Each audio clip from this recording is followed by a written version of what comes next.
This conference will now be recorded. अद्य बुधवासरः अथवा सौम्यवासरः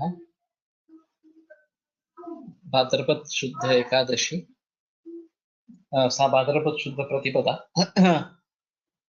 दिनांक 19 ऑगस्ट 2020 पातंजल योग सूत्र दृष्टानुश्रविक विषय वितृष्णस्य वशीकार संज्ञा वैराग्य मूकं करोति वाचालं पङ्गुं लङ्घयते गिरिं यत्कृपातमहं वन्दे परमानन्दमाधवम् अपि स्वशक्त्या तपसि प्रवर्तसे शरीरमाद्यं खलु धर्मसाधनं तन्निष्ठिकाधिष्ठितकालिदासो यदुक्तवान् तत् अहमत्र वक्ष्ये उद्दिष्टमायुर्वेदस्य स्वस्थस्य स्वास्थ्यरक्षणम् आतुरे रोगमुक्तिश्च द्वयमेतत् प्रयुज्यते योगशास्त्रेऽधुना किन्तु न तस्य प्रयोजनं द्वयोर्मोक्षप्राप्तिः स्यात् योगो मोक्षप्रवर्तकः स्वास्थ्यं च रोगमुक्तिश्च मोक्षप्राप्तिस्तथैव च सम्यगध्ययनेनैव आयुर्योगस्य तद्भवेत्।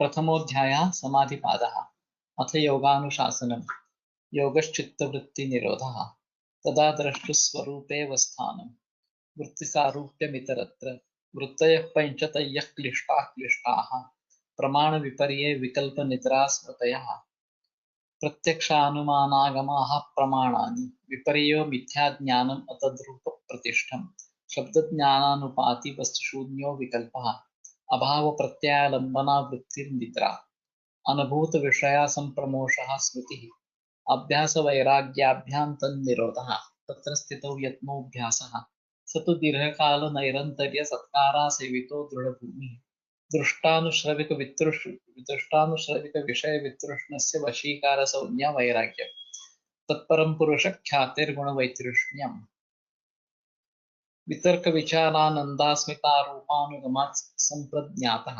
विरामप्रत्याभ्यासपूर्वः संस्कारशेषोऽन्यः भवप्रत्ययो विदेह प्रकृतिलयानां श्रद्धा वीर्यस्मृतिसमाधिप्रज्ञा पूर्वक इतरेषां तीव्रसंवेगानाम् आसन्नः मृदुमध्यादिमात्रत्वात् ततोऽपि विशेषः ईश्वरप्रणिधानाद्वा क्लेशकर्मविपाकाशयैरपरामृष्टः पुरुषविशेष ईश्वरः तत्र निरतिशयं सार्वज्ञबीजं स पूर्वेषामपि गुरुकालेनानवच्छेदात् तस्य वाचकः प्रणवः तज्जपस्तदर्थभावनं ततः प्रत्यक्केतनादिगमोऽप्यन्तरायाभावश्च व्याधिस्त्यानसंशयप्रमादालस्याविरतिभ्रान्तिदर्शनालब्धभूमिकत्वानुवस्थितत्वानि चित्तविक्षेपास्ते अन्तरायाः दुःखदौर्मनस्याङ्गमे जयत्वश्वासप्रश्वासविक्षेपसहभवः तत्प्रतिषेधार्थम् एकतत्त्वाभ्यासः मैत्री करुणामुदितोपेक्षाणां सुखदुःखपुण्यापुण्यविषयाणां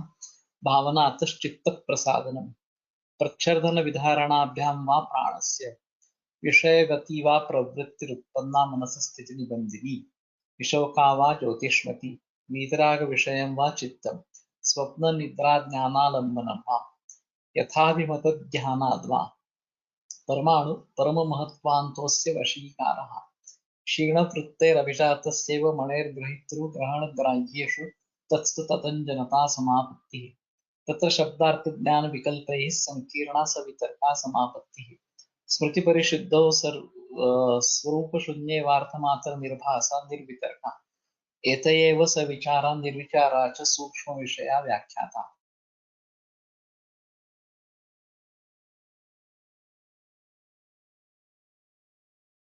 विशारद्येऽध्यात्मप्रसादः ऋतम्भरा तत्र प्रज्ञा श्रुतानुमानप्रज्ञाभ्याम् अन्यविषया विशेषार्थत्वात् तज्जः संस्कारः अन्यसंस्कारप्रतिबन्धी तस्यापि निरोधे सर्वनिरोधान् निर्बीजः समाधिः इति परिविरचिते योगसूत्रकथनः समाधिपादः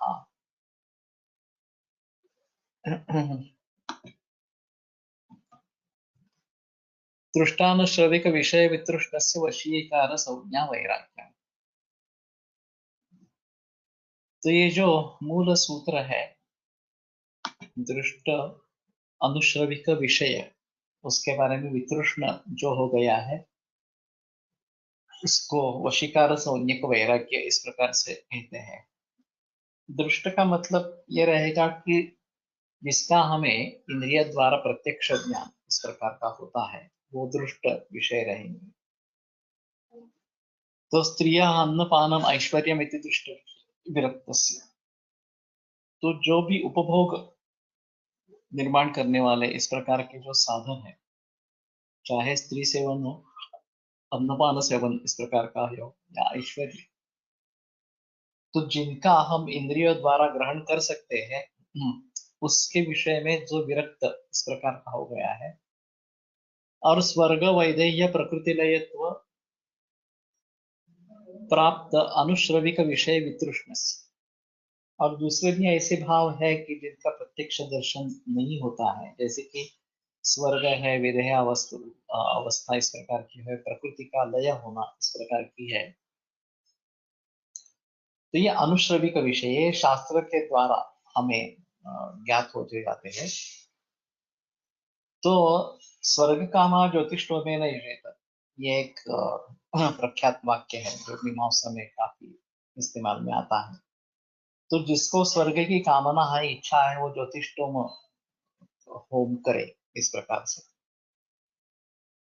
विदेह भाव प्राप्त होना, जो देह से अलग इस प्रकार की प्रतीति इस प्रकार का होना, या फिर प्रकृति लय मैं प्रकृति से भिन्न हूँ, और ये सब जो विश्व है वो प्रकृति से उत्पन्न इस प्रकार का विश्व है। तो अगर मुझे ये ज्ञान हो जाता है कि मैं प्रकृति से भिन्न हूँ, अलग हूँ, तो फिर मेरे लिए प्रकृति का लय हो जाता है। तो इसके बारे में तृष्णा नहीं रहती, उसके बारे में भी वितृष्णा इस प्रकार, मुझे ना स्वर्ग की आकांक्षा है, ना इस प्रकार से देह या प्रकृति लय वगैरह के बारे में आकांक्षा है इस प्रकार से। दिव्यादिव विषय संप्रयोगे चित्त से विषय दोष दर्शन,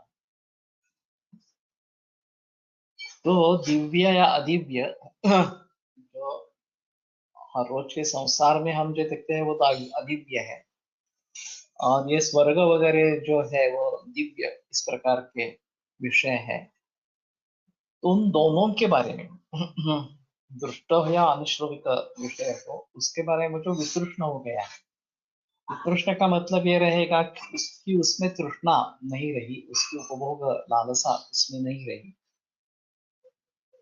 और विषय दोषदर्शिना, कि विषय में दोष है ऐसा जिसको ज्ञान होने लगा है। प्रसंख्यान बलात् अनाभोगात्मिका हेय उपादेय शून्य वशीकार संज्ञा वैराग्य। तो प्रसंख्यान बलात्, इसका मुझे अच्छा अर्थ नहीं मिला एक्चुअली, कि अनाभोगात्मिका, जिसमें भोग लेना नहीं चाहते हैं, सुख का भी और दुख का भी, हेय उपादेय शून्य। हेय का मतलब त्याग कर देना, छोड़ देना, और उपादेय का मतलब स्वीकार करना, उसके लिए प्रयास करना। तो ये दोनों तात्कालिक जो सुख और दुख है उनके जरिए उत्पन्न होते रहते हैं। जो जिनको हम सुख समझते हैं वो लेने की इच्छा बार बार होती रहती है, और जिसको हम दुख मानते हैं उसको त्यागने की, उसको दूर करने की इच्छा हेय इस प्रकार की होती रहती है। तो जब इस मार्ग में हम आगे क्रमण करते हैं तो इन दोनों की अनुभूति से हम अनुगमा चाहते हैं। उस विषय के बारे में राग भी नहीं है, द्वेष भी नहीं है, इस प्रकार की स्थिति प्राप्त होती है, तो उसको ये वशीकार संज्ञक वैराग्य इस प्रकार से कहते हैं। तो वशीकार का मतलब है कि जो उसके अधीन वैराग्य इस प्रकार का हो गया है, वो चतुर्थ अवस्था है, ऐसे कृष्णाजी कोलटकर ने बताया है। तो विवेकी जो पुरुष होता है वो वितृष्ण हो जाता है, यानी कि किसी भी विषय की तृष्णा उसके मन में नहीं रहती है। इसमें एक भाव ऐसा है कि राग और द्वेष, ये दो प्रकार के तृष्णाएं रहती है, और जिससे हमें सुख प्राप्त होता है ऐसा हम मानते हैं, उसके बारे में पुनः पुनः प्रवर्तन इच्छा, ये राग इस प्रकार की कहलाती है। और जिससे हमें दुख प्राप्त होता है उसके बारे में द्वेष इस प्रकार का होता है। और जब द्वेष के बारे में तो कोई संदेह नहीं है, वो कोई भी आदमी जिसका द्वेष है उसका स्वीकार हो या उसको प्राप्त करना हो, ऐसी कोई इच्छा नहीं रखेगा। लेकिन जिसके बारे में राग है, जिससे हमें सुख प्राप्त हो रहा है, वो भी अंतिमतः दुख ही है ऐसा मानकर उसके बारे में भी वितृष्ण होना, ये सबसे अहम चीज है।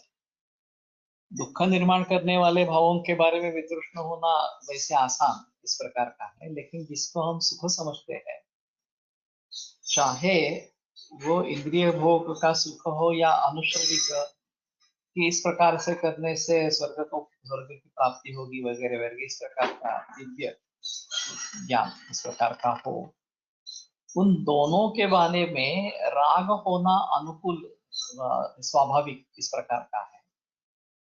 और उससे विरागता प्राप्त होना ये वैराग्य है, कि इस प्रकार का राग मुझे नहीं चाहिए, ये भी वैराग्य कहलाता है।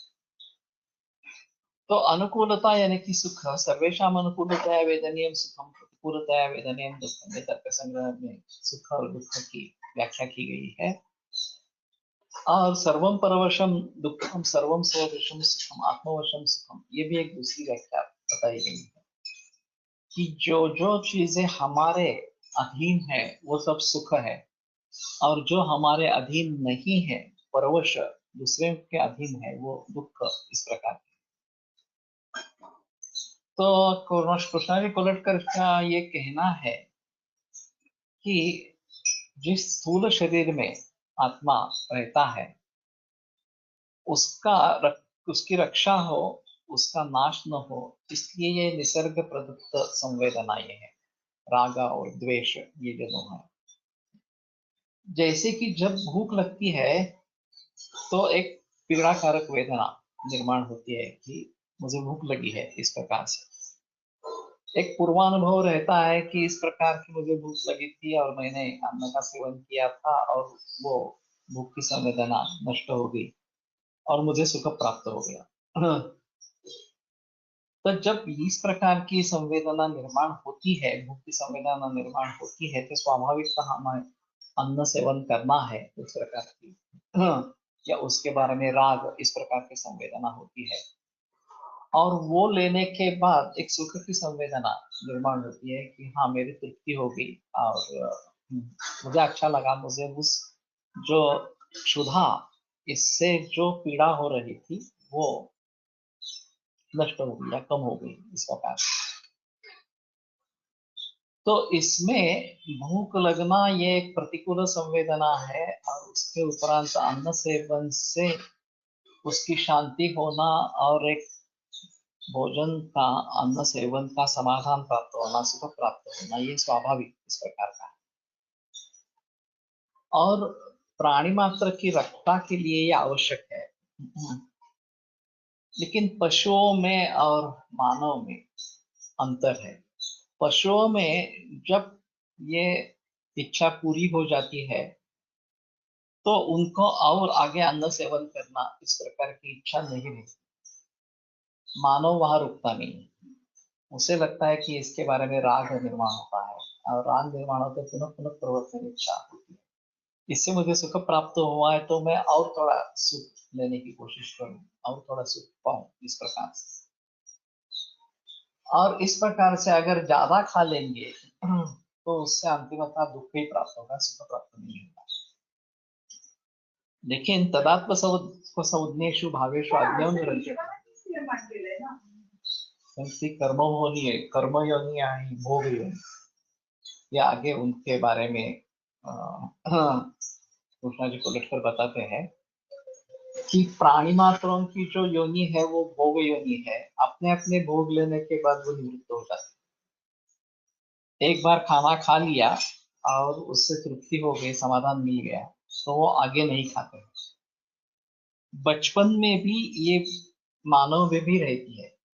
छोटे नन्हे बच्चे रहते हैं, एक बार उनकी तृप्ति हो गई तो कितनी भी उसको इच्छा हो वो खाता नहीं है। वो बंद कर देता है खाना इस प्रकार से। लेकिन धीरे धीरे उसको जबरदस्ती खाना खिलाना पॉसिबल हो जाता है और फिर उसकी भी वृत्ति उसी तरीके से बढ़ती है। ये मैकडोनाल्ड्स के बारे में जो रिसर्च हुआ था, सुपर साइज मी करके एक डीवीडी है, Amazon पर उपलब्ध है। तो एक व्यक्ति ने मैकडोनाल्ड के अन्न का सेवन किया और उसके कोलेस्ट्रॉल बढ़ गया, शुगर लेवल बढ़ गई। तो उसने मैकडोनाल्ड कंपनी पर मुकदमा दाखिल किया। मैकडोनाल्ड कंपनी ने स्टैंड लिया कि इस व्यक्ति ने केवल हमारा अन्न नहीं खाया है, तो बता नहीं सकते कि यह हमारे अन्न से हुआ हो। इस प्रकार कोर्ट ने ये बात मान्य करी, तो इसने चैलेंज के रूप में उस व्यक्ति ने इसका स्वीकार किया और फिर सभी इन्वेस्टिगेशंस करके केवल मैकडोनाल्ड का ही खाना खाना है ऐसा उसने निश्चय किया। तो जब भी भूख लगे तभी सिर्फ मैकडोनाल्ड का ही खाना खाना है ऐसा किया। मैकडोनाल्ड के रेट लिस्ट में 36 विभिन्न प्रकार के पदार्थ है, उनमें से केवल 3 फ्रेश है, नैसर्गिक इस प्रकार, लेकिन वो कभी भी उपलब्ध नहीं होते हैं। बाकी जो 33 है प्री कुकड़ है, वही सिर्फ मिलते हैं, ये नहीं मिलते। और उनकी खासियत ऐसी है कि ड्राइव थ्रू इस प्रकार का भी है। एक गेट से आप अंदर आते हैं, गेट पे ही आप ऑर्डर दे देते हैं और एक चक्कर लगा के जब बाहर निकलते हैं तब आपके हाथ में आपके ऑर्डर थोप दी जाते हैं।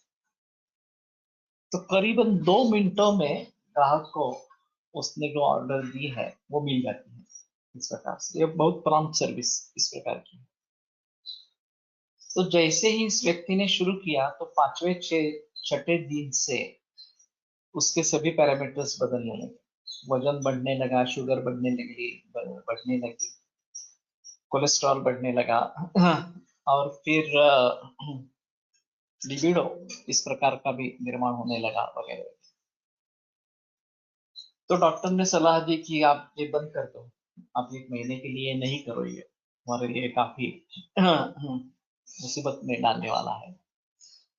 फिर भी उसने जिद करके उसको चालू रखा। 15वें दिन से तो बहुत ही ये सब चीजें बढ़ने लगी और फिर उसका एक कहना था कि उसका एडिक्शन हो गया, अगर वो नहीं खाएगा तो उसको सरदर्द शुरू होगा इस प्रकार। तो इसमें कुछ एडिटिव ऐसा भी है कि जो पुनः पुनः प्रवर्तन इच्छा उसके बारे में करता है। तो इसमें तो ये केमिकली किया गया है, मैकडोनाल्ड में ये केमिकली किया गया है। जो भी प्रोसेसेस उन्होंने इस्तेमाल की है या जो भी पदार्थ उसमें डाले गए हैं, उससे इस प्रकार का एडिक्शन उसका हो जाता है। लेकिन यही सिलसिला सर्वसामान्य रूप से अन्य विषयों के बारे में भी होता जाता है कि पुनः पुनः प्रवर्तन इच्छा होती रहती है। मुझे बहुत अच्छा लगा, मैं और करूं, इस प्रकार की उपभोग लालसा या तृष्णा ये बढ़ती जाती है इस प्रकार से। चरका ने भी इसके बारे में जिक्र किया है कि उपधानि परो हेतु दुख दुखाश्रय प्रदा त्याग सर्वोपधानांच सर्व दुख व्यपो का। दुख और दुखाश्रय शरीर को प्राप्त करके देने वाला उपधा ये सबसे अहम हेतु है। यह तो तृष्णा है, उपभोग लालसा ये जो है वो त्याग सर्वोपधानांच सर्व दुख व्यपो का। सर्व सभी उपधाओं का त्याग ये सर्व दुखों को दूर करने वाला इस प्रकार का। कोशकारो यथा अंशम उपादत्ते वदत् प्रधान उपादत्ते तथा दिव्य दर्शना मध्य सदा। जैसे कि एक कोशकार रेशम का जो कीटक है वो अपने ही शरीर से तंतु निकालता है और उसमें अपने को ही बद्ध कर लेता है और वही अंत में उसके नाश के लिए कारण इस प्रकार का हो जाता है। उसी प्रकार से अर्थों से तृष्णा बढ़ाता जाता है आदमी जो है वो।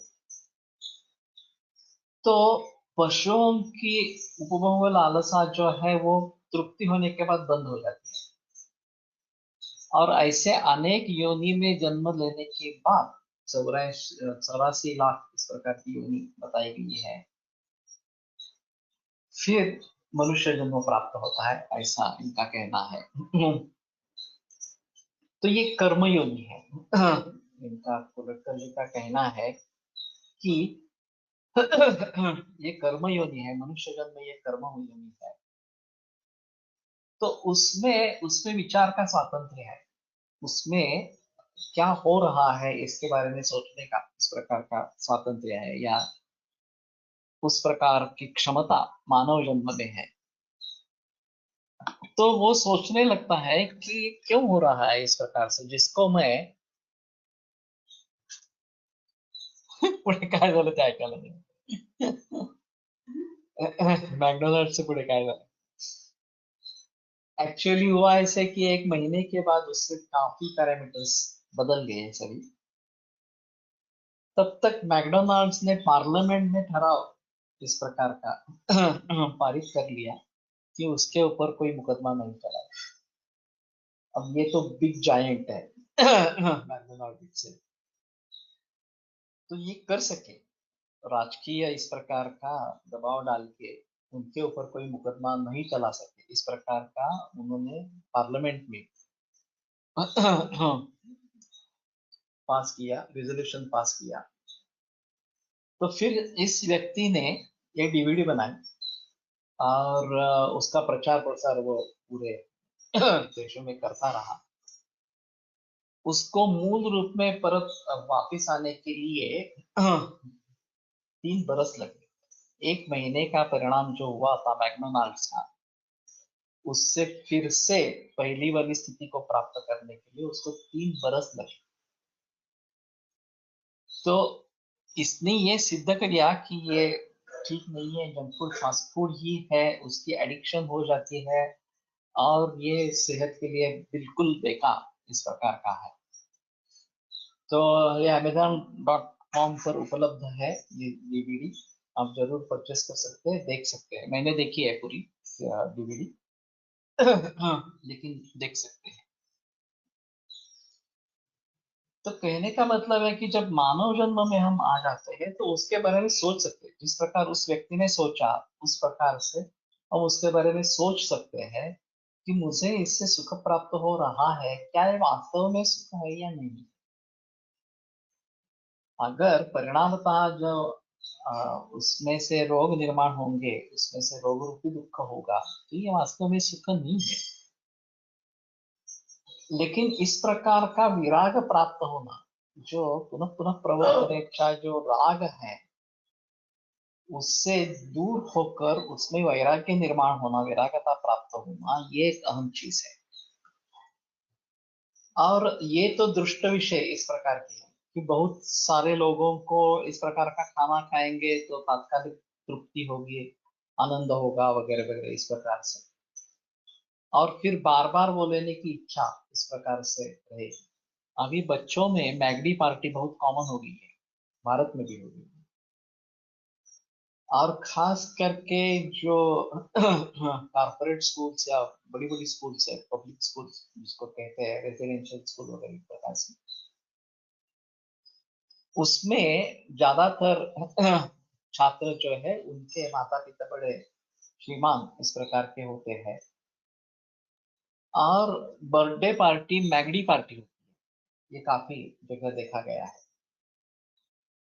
तो एक ने दी उसकी उसके बारे में रुचि निर्माण हो गई, दूसरा भी सोचेगा मैं भी वही करूंगा, मुझे बहुत संतोष आया आया था उस समय में। तो जब मेरा बर्थडे होगा तो मैं भी वही करूंगा वगैरह इस प्रकार से।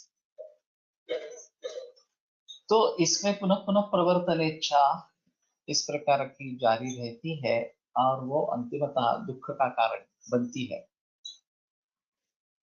तो जब मानव योनि में आ जाते हैं तो वो भोग योनि छोड़कर कर्म योनि में आ जाते हैं, ऐसा कृष्णा जी कोलटकर का कहना है। और वहां इस प्रकार का कर्म करने से इस प्रकार का फल होना जरूरी है। अगर उस प्रकार का फल नहीं मिल रहा है या कुछ और ही फल मिल रहा है तो उसके बारे में वो सोचना आरंभ कर देता है कि ऐसा क्यों हुआ। तो पता चलता है कि और भी कुछ कारण इसमें रहेगा। हाँ, जिसको हम वास्तविक सुख इस प्रकार से समझ रहे हैं वो वास्तविक सुख है ही नहीं। जिसको दुख समझ रहे हैं वो तो दुख है ही, उसमें संदेह नहीं है। चरकाचार्य ने भी जो कहा है सुख संज्ञक आरोग्य विकारो दुख में आरोग्य को सुख संज्ञक कहा गया है। ये संज्ञक के शब्द का प्रयोग क्यों किया? हाँ, सो जिसको हम सुख समझते हैं वो आरोग्य है इस प्रकार से। तो समझते हैं का मतलब है कि वास्तव में वो भी सुख नहीं है। वास्तव में ऐसा रहेगा कि अ, किसी प्रकार की अनुभूति ही न हो, ना ही सुख की ना ही दुख की इस प्रकार की, तो वो सुख होगा, वास्तव सुख होगा इस प्रकार से। तदा दृष्टु स्वरूपे अवस्थानम, ये जो स्थिति है, ये पुनः पुनः जन्म मरण इस प्रकार की, इस प्रकार से मुक्त हो जाना, ये है वो वास्तव में सुख है इस प्रकार। लेकिन जो उस स्थिति को प्राप्त हुए हैं वो तो हमें बताने के लिए नहीं आते हैं कि ऐसा ऐसा है करके ये करो इस प्रकार से। और फिर भी उसका कोई वर्णन कोई नहीं कर सकता, ये कैसी अवस्था है, क्या अवस्था है, सुख होता है यानी कि क्या होता है। तदा दृष्टु स्वरूप अवस्थानम, वो जब अपने स्वरूप में ही स्थित हो जाता है आत्म तत्व या ब्रह्मभूत हो जाता है तो वो अंतिम अवस्था है। तब तक रोग रूप दुख न हो और सो कॉल्ड सुख संज्ञा का जो आरोग्य है वो प्राप्त हो, इसके बारे में हमें प्रयास करनी चाहिए। जब इस आरोग्य की स्थिति बनी रहे तो हमें सोचना है कि ये भी सच्चा सुख नहीं है, उसके आगे सच्चा सुख जो है उसको पाने के लिए हमें प्रयास करने चाहिए इस प्रकार से। लेकिन हम तो इसी में झगड़ते रहते हैं कि रोग रूपी दुख प्राप्त न हो और आरोग्य रूपी सुख प्राप्त हो इस प्रकार का। तो मानव जन्म में ये पॉसिबल है कि ये अपने कर्मों के बारे में सोचे कि किस प्रकार से कर्म से क्या होता है, इस प्रकार से उसके बारे में ज्ञान हासिल करने की कोशिश करे। और फिर ये पशुओं से अलग इस प्रकार की स्थिति हो जाती है। पशुओं में ये ज्ञान प्राप्त करने की इस प्रकार की स्थिति नहीं है जो मानव जन्म में है, इसलिए वो कर्म योनि इस प्रकार की बताई गई है। और श्रेष्ठ श्रेष्ठतर श्रेष्ठतम इस प्रकार का ध्येय अपने प्रयत्न से मानव प्राप्त कर सकता है जो पशुओं में प्राप्त नहीं होता है।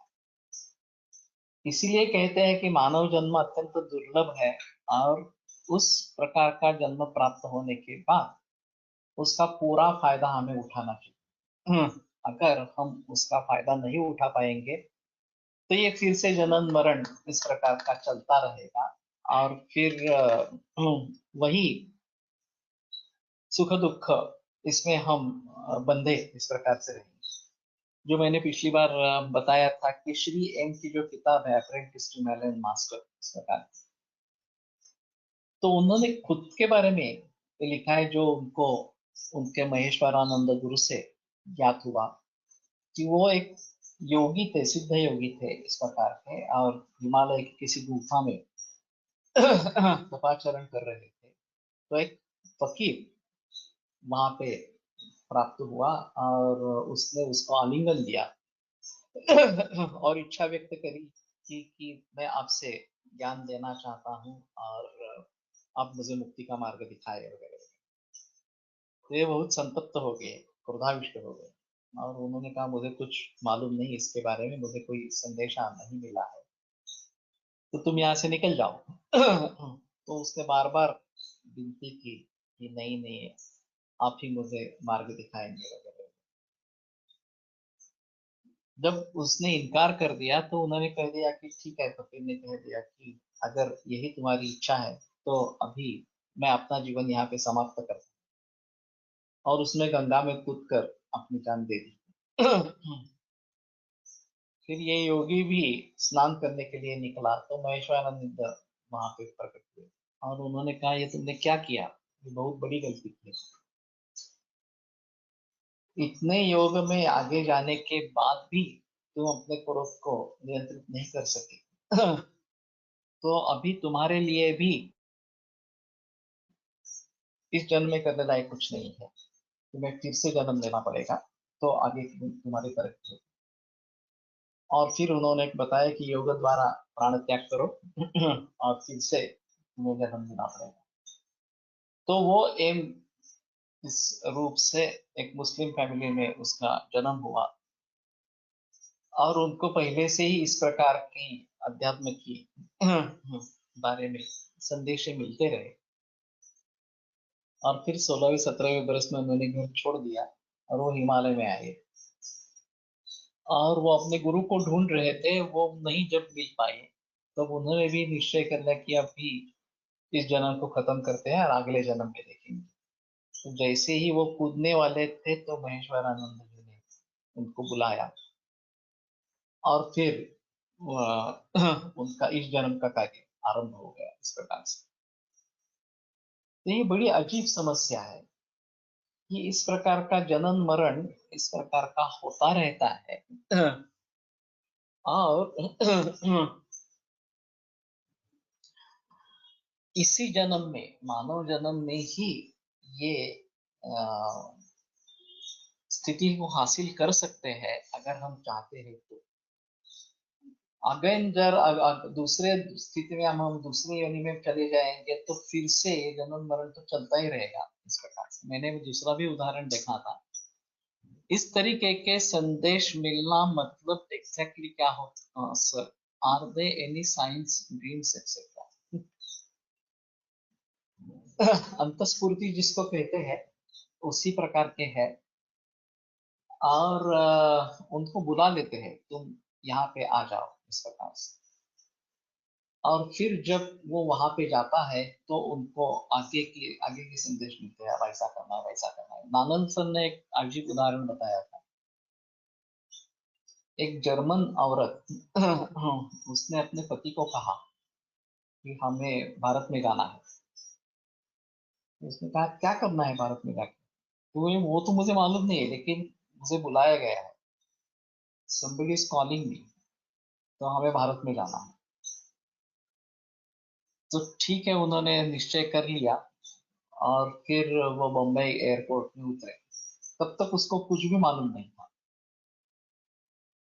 तो फिर उतरने के बाद उसको संदेशा आया कि पुणे में जाना है।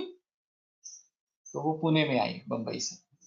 पुणे में आने के बाद सर्वे रोड पे जाना है इस प्रकार से आगे आगे संदेश मिलते गए, और फिर वो गुड़ौड़ी महाराज के मठ में दाखिल हुए। जैसे ही उन्होंने वहां की तस्वीर देखी गुड़ौड़ी महाराज की, तो फिर उन्होंने कहा ये यही आदमी मुझे दिखाई दिया था और इसी ने मुझे बुलाया। कहाँ जर्मनी, कहाँ पुणे, और उस औरत को कुछ भी पता नहीं था ये आदमी कौन है, क्यों बुला रहा है वगैरह। तो इस प्रकार के संदेश प्राप्त होते हैं, और अगर ऐसा होता है तो उसका अनुकरण करना। गुरु छात्र को ढूंढता है, ऐसा ही उनका कहना है। जब उस समय आ जाता है तो गुरु अपने छात्र को ढूंढता है इस प्रकार से। ऐसे अक्कलकोट स्वामी के बारे में ऐसी बहुत कथाएं प्रचलित है। और मैंने जैसे कि एक बात बताई थी, कराटे नजदीक एक देहात में इस प्रकार के व्यास नाम के वैद्य हैं, काफी बूढ़े हैं। तो उनके यहाँ अक्कलकोट स्वामी खुद प्रकट हुए, उनको बताकर प्रकट हुए कि मैं कल सुबह आने वाला हूँ, तुम्हारे पास गणेश की मूर्ति जिसका विसर्जन नहीं हुआ है वो पड़ी है, उसकी मिट्टी अलग कर लो और मेरी मूर्ति बनाओ उस मिट्टी से। और वैसे वो प्रकट हुए, खुद आए, वो मूर्ति बनी, उसकी पूजा अर्चा हुई, उनके लिए प्रसाद का आयोजन किया गया और फिर वो अंतर्धान हो गए। वो मूर्ति भी वहां पे है, मैंने वो दर्शन किया उसका, और उसका उत्सव होता रहता है इस प्रकार से। तो ये हाल की 69 की घटना है। तो ये एक अलग चीज, इस प्रकार के मानव जन्म में इस प्रकार से भी हो सकता है, ऐसा थोड़ा सा। तो इन जो संवेदना है, तो सुख और दुखात्मक वृत्ति इस प्रकार की होती है। और सुख प्राप्त हो और दुख की प्राप्ति न हो, चरकाचार्य ने भी जो लिखा है कि लाभस्य लाभात अनिष्टस्य इष्टस्य अलाभ, अनिष्ट जो चीज है जो नहीं चाहिए उसका लाभ हो जाने पर, या लाभाच अनिष्टस्य, या अलाभात इष्टस्य, जिसकी हम इच्छा करते हैं उसका लाभ नहीं होता है, तो दुख प्राप्त हो जाता है इस प्रकार। और मानस विकार निर्माण होते रहते हैं इस प्रकार से। तो हमें ये स्वाभाविक संवेदना रहती है कि जिससे हमें दुख प्राप्त हो रहा है वो हेय इस प्रकार के है, और जिससे हमें सुख प्राप्त हो रहा है वो उपादेय इस प्रकार के। तो ये जो राग और द्वेष, ये जो द्वंद्व है, उसमें इदम में स्यात्, अगर अनुकूल वेदनीय इस प्रकार का है तो ये मुझे चाहिए, और अगर प्रतिकूल इस प्रकार का है तो हेय, उपादेय और हेय इस प्रकार की वृत्ति रहती है। लेकिन इसके मूल में अविद्या है। जो हम समझते हैं कि इस प्रकार के इंद्रिय के द्वारा मुझे सुख प्राप्त होता है, ये वास्तव में अगर बाह्य विषय है ही नहीं, सृष्टि जो उत्पन्न हुई है ऐसा हमें प्रतीत लग होता है, वो सृष्टि वास्तव में निर्माण हुई ही नहीं है। तो ये अविद्या के कारण इस प्रकार का हमें ज्ञान होता रहता है, अज्ञान है वास्तव में, लेकिन वो हमें ज्ञान जैसा इस प्रकार का लगता है। और फिर उसी में हमारी पुनः पुनः प्रवर्तन इच्छा इस प्रकार की होती है, और जिससे मुझे दुख प्राप्त हो रहा हो उससे दूर जाने के लिए मेरी प्रवृत्ति होती है। तो इन्होंने कुछ मुद्दे इसके बारे में बताए। इंद्रियांचा विषयाशी होणारा संयम अनुकूल संवेदनीय म्हणून सुखात्मक अथवा प्रतिकूल संवेदना दुखात्मक असं निसर्गात असतं। तो दो प्रकार के संवेदनाएं होती है, एक अनुकूल संवेदनीय और सुख, और प्रतिकूल वेदनीय दुख। ये अनुकूल और प्रतिकूल संवेदनीय अनुकूल विषयों के ग्रहण, प्रतिकूल विषयों का त्याग करके उस व्यक्ति का या समाज का रक्षण करता है। इसके लिए वो आवश्यक है, समाज धारण के लिए, व्यक्ति के रक्षण के लिए वो आवश्यक इस प्रकार का है।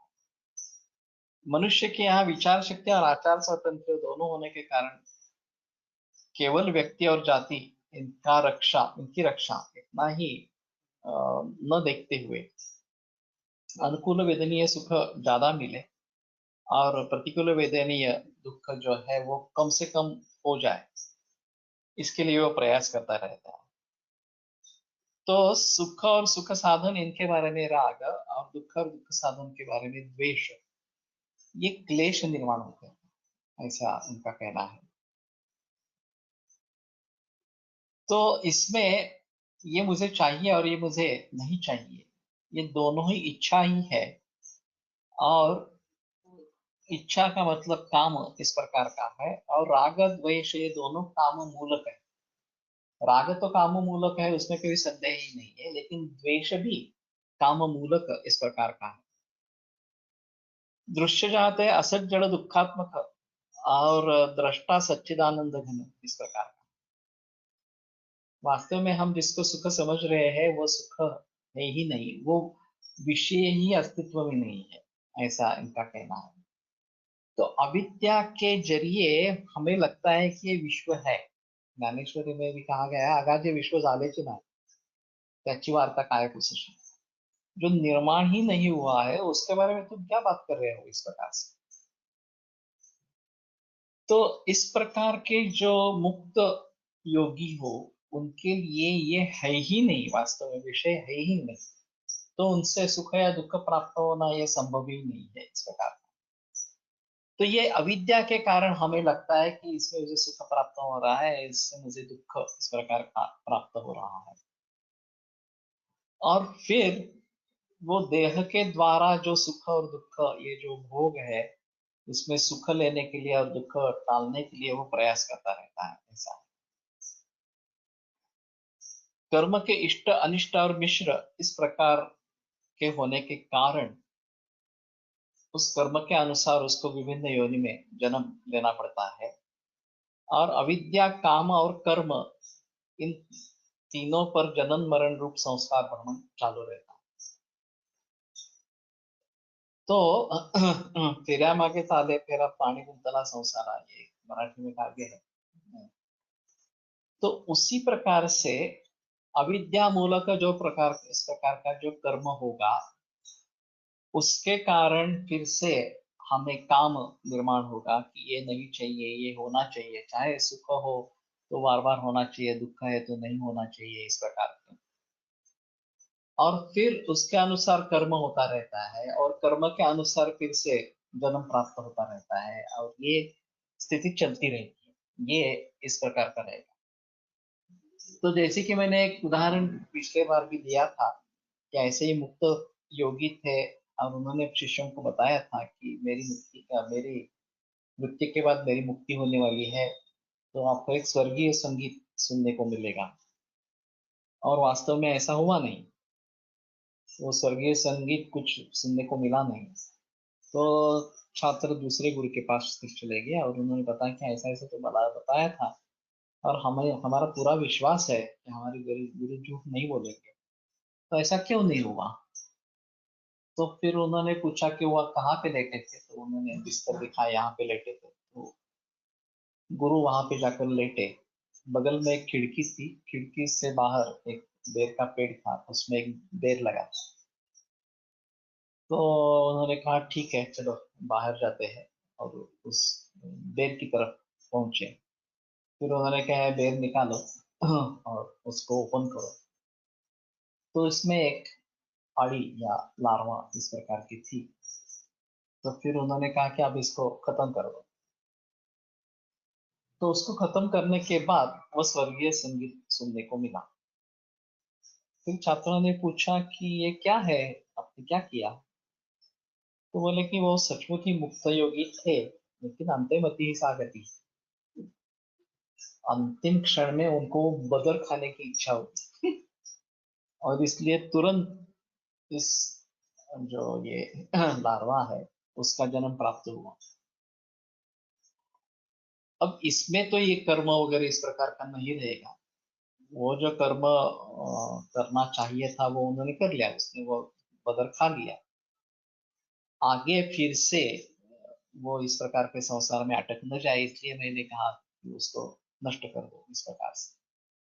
तो वैसे जैसे नष्ट किया तो उनकी मुक्ति हो गई, तो वो स्वर्गीय संगीत सुनने को मिला इस प्रकार से। तो हमारी स्थिति ऐसी होनी चाहिए, मानसिक स्थिति ऐसी होनी चाहिए कि मुझे कुछ भी नहीं चाहिए, कोई भी इच्छा आकांक्षा नहीं रही है इस प्रकार से। तो उसके अनुसार गति प्राप्त होना ये नहीं होगा।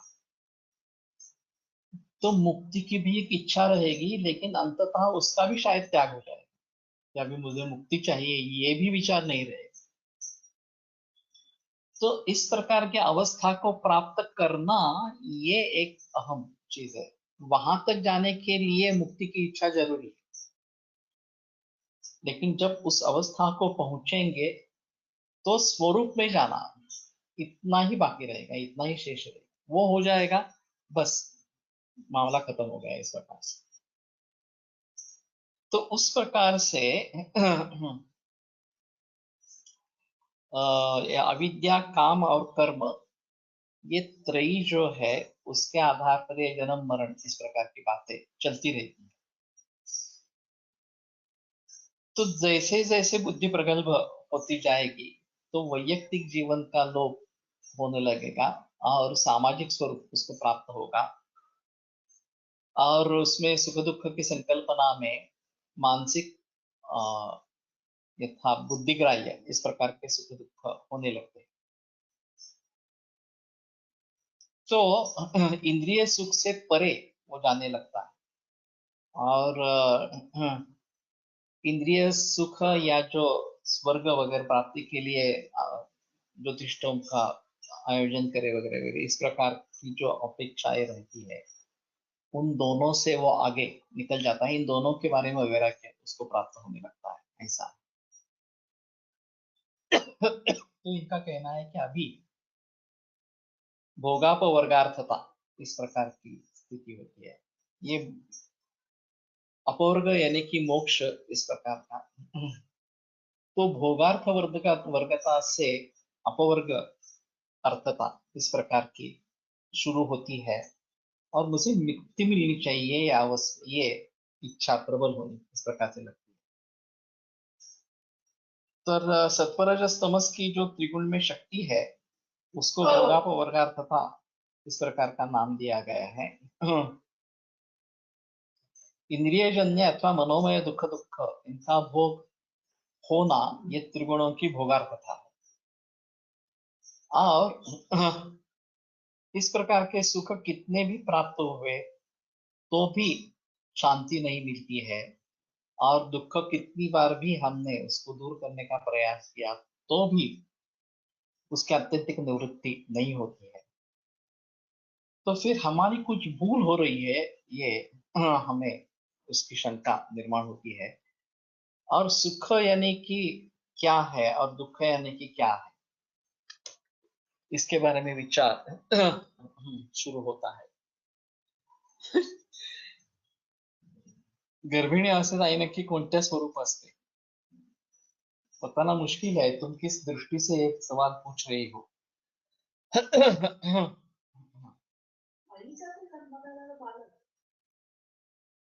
आई म्हणली।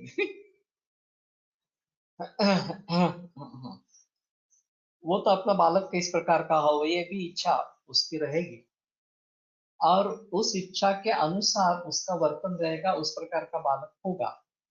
ये जब तक ये गर्भिणी अवस्था में इस प्रकार से है। आगे चलकर जब उसका जन्म होगा तो फिर उसके सुख दुख की संवेदनाएं, कल्पनाएं अलग अलग इस प्रकार की दोन जीवांची असते या दृष्टीने। लेकिन ये जो गर्भ के द्वारा उत्पन्न होने वाले जो दौहृद है, और इसलिए उसको द्विहृदया कहते हैं, वो दोनों की इच्छाएं उसमें रहती है, खास करके उस बच्चे की इच्छाएं रहती है, गर्भ की इच्छाएं रहती है, और उसकी आपूर्ति करना जरूरी जरूरी है। ऐसा हमारे यहाँ लिखा गया है। तो हमें उसके बारे में सोचना है। लेकिन ये सामान्य स्तर पर जो चीजें गर्भिणी को पसंद नहीं है लेकिन उस गर्भ को पसंद है, उसके बारे में इच्छा निर्माण होना, और सिर्फ इच्छा निर्माण होना नहीं, उससे आनंद होना, ये भी होता है। जिसके बारे में द्वेष भी हो वो भी उस समय में द्वेष नहीं रहता, उल्टा बल्कि उससे आनंद होता है। और एक बार गर्भिणी अवस्था दूर होने के बाद फिर से उसकी आत्मा की जो इच्छा है वो प्रकट होती रहती है इस प्रकार से। तो सुख और दुख हमारे बाह्य विषयों पर निर्भर इस प्रकार के हैं। और दुख तो हे हेय है ही, उसमें कोई संदेह नहीं है, वो त्यागने जैसा ही है। लेकिन सुख भी इस प्रकार से हेय है, ये जब प्रतीति हमें होने लगती है। एक समान विषय में एक के लिए सुख होता है, एक के लिए दुख होता है, एक के लिए न्यूट्रल भाव रहता है। और ये काफी जगह सत्व रजस तमस इस प्रकार से भी बताया जाता है। कि रोड पे कोई एक्सीडेंट हो गया हाँ, और हम जा रहे हैं वहां से, और पहली हमारी संवेदना रहती है कि हाँ, एक्सीडेंट्स होते रहते हैं, लोग कैसे भी वाहन चलाते हैं वगैरह वगैरह, इस प्रकार से मद्यपान करके भी चलाते हैं वगैरह इस प्रकार से। तो उसकी तरफ दुर्लक्ष्य ही करना है, न्यूट्रल हमें रहना है इस प्रकार से। नजदीक पहुंचेंगे तो पता चलेगा अरे ये अपना ही मित्र है, भाई है वगैरह वगैरह तो अभी ये भावना नहीं रहेगी, ये ऐसे होते रहता है वगैरह। हम हमारे मन में मोहब्बत उत्पन्न हो जाता है कि इसकी मुझे मदद करनी चाहिए ये मेरे लिए बड़ी दुख की बात है इस प्रकार से। और फिर उसका त्याग किस प्रकार से किया जाए, इस दुख का त्याग किस प्रकार से किया जाए, तो हम जाके उसको मदद करें। और अगर हमें प्रतीत होता है कि हमारा शत्रु है तो हम सोचेंगे अच्छा हुआ, भगवान ने ही इसको सजा दे दी इस प्रकार से, मुझे तो उसकी मदद बिल्कुल करनी ही नहीं है उल्टो भगवान को प्रार्थना करनी है, भगवान की प्रार्थना करनी है कि जल्दी से जल्दी इसे सजा मिल जाए, ज्यादा से ज्यादा सजा मिल जाए। तो वस्तुतः घटना एक ही है, घटना की तरफ देखने का दृष्टिकोण जिस प्रकार से बदल जाता है, उस प्रकार से सुख दुख, या सुख भी नहीं दुख भी नहीं, इस प्रकार की अवस्था हम प्राप्त करते हैं। तो ये सब आंतरिक है सबसे अहम जो चीज है, ये सब आंतरिक है। विषय केवल एक निमित्त इस प्रकार का है। हमारे ही अंतःकरण में इस प्रकार के तरंग उत्पन्न होंगे कि ये मुझे सुख लगता है, ये मुझे दुख लग रहा है, इसका मुझ पर कोई असर होने वाला नहीं है इस प्रकार से। तो विषयन से सुख प्राप्त होता है, ये भ्रांति है। विषय वितृष्णस्य, ये जो बताया गया है इस प्रकार से, या पीछे भी प्रमाण विपर्य विकल्प निद्रास होते हैं, ये जो 5 वृत्ति इस प्रकार की बताई गई। तो विपरीत विपर्य जो वास्तव में प्रमाण नहीं है, असत हेतु इस प्रकार का है, उससे होने वाला जो ज्ञान है वो जो विपरीत इस प्रकार का है, जैसे रज्जु पर सर्प का ज्ञान इस प्रकार से। ख यानी कि आकाश, मन आकाश तत्व से बनता है, वो दूषित होता है तो दुख है, वैसे ही सुष्ठु ख यानी सुख इस प्रकार की व्युत्पत्ति बताई जाती है। तो ख यानी कि आकाश, और सुख दुख, अनुकूल वेदनीय इस प्रकार का हो तो सुख इस प्रकार का होगा, और प्रतिकूल वेदनीय इस प्रकार का हो तो वो दुख इस प्रकार का कहा जाएगा।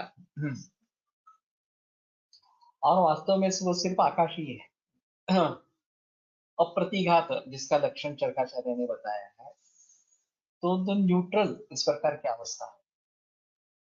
लेकिन हमें लगता है कि ये सुख है, ये दुख है इस प्रकार से तो विषयों से जो सुख प्राप्त होता है, ऐसा हमें लगता है, वो भ्रांति इस प्रकार की है। और कपोल कल्पित जो प्रमाण विपर्य विकल्प के बारे में जो उन्होंने बताया है कि शब्द मात्र निर्भाषा इस प्रकार, वस्तु शून्य, केवल शाब्दिक जंजाल बना के हमें ऐसा लगता है हाँ इसमें इस प्रकार का सुख है इस प्रकार से, और वस्तु नहीं है वास्तव में इसमें कुछ भी नहीं है।